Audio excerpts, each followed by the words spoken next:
Tiga. Siap.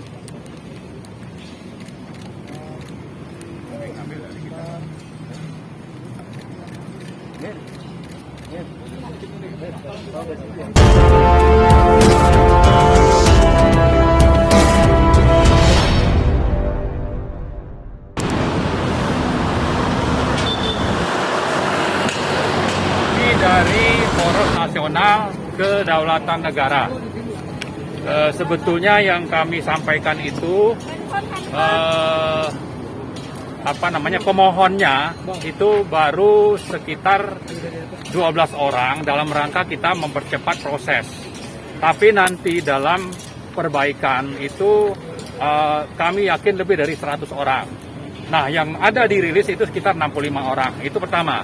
Yang kedua, kami memberi kuasa kepada teman kami, sahabat kami itu Mas Victor, ya, dan juga ada beberapa teman lawyer, ada sekitar 6 ya.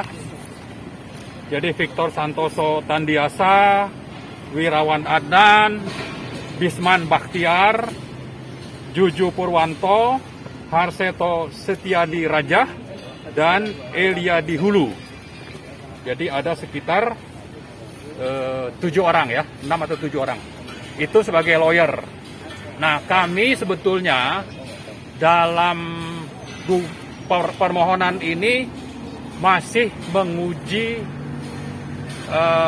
memohon uji formil, belum uji material.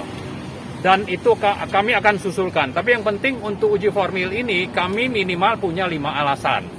Ya, nanti bisa dibaca di rilis. Tapi intinya bahwa dalam menyusun dan membentuk undang-undang ini tidak terdapat proses yang berkesinambungan. Tidak ada rencana yang berkesinambungan. Seperti teman-teman perhatikan bagaimana Menteri Keuangan itu bicara merubah-rubah mata anggaran di APBN atas dasar adanya pertanyaan dari satu anggota DPR dari Demokrat misalnya.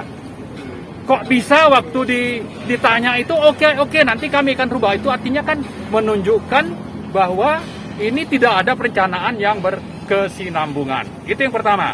Yang kedua, yang sangat penting adalah ternyata terjadi konspirasi jahat. Oleh siapa? Oleh pemerintah dan DPR. Kenapa? Karena mereka menyembunyikan hal-hal esensial dan strategis dari apa yang harusnya menjadi konten undang-undang.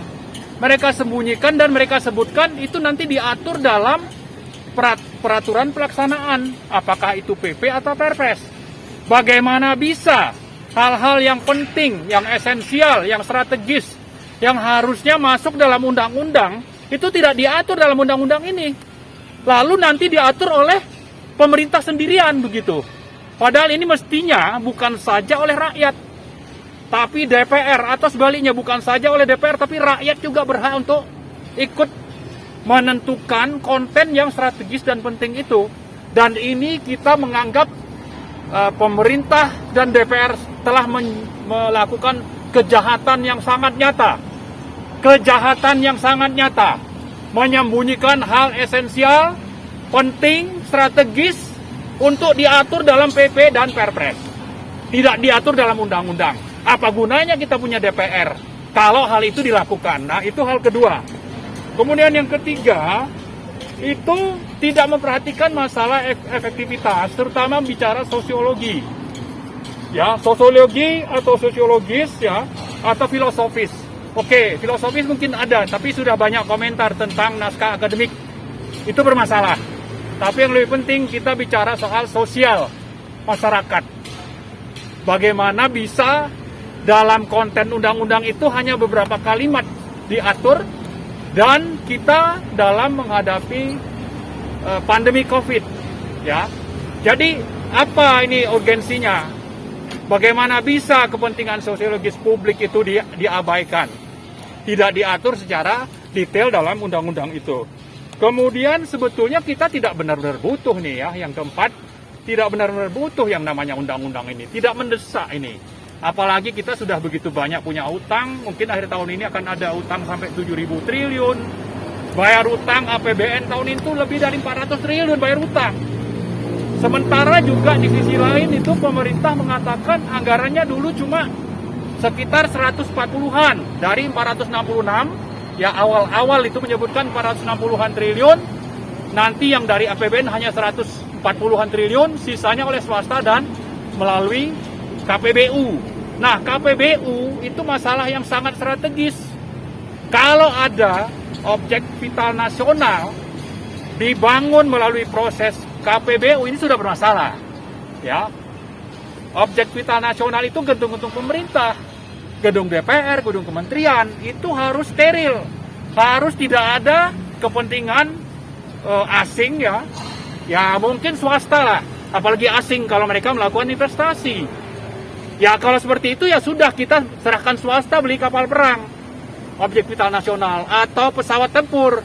Ya, ini satu hal yang saya kira sangat mendasar. Kemudian yang juga teman-teman rakyat harus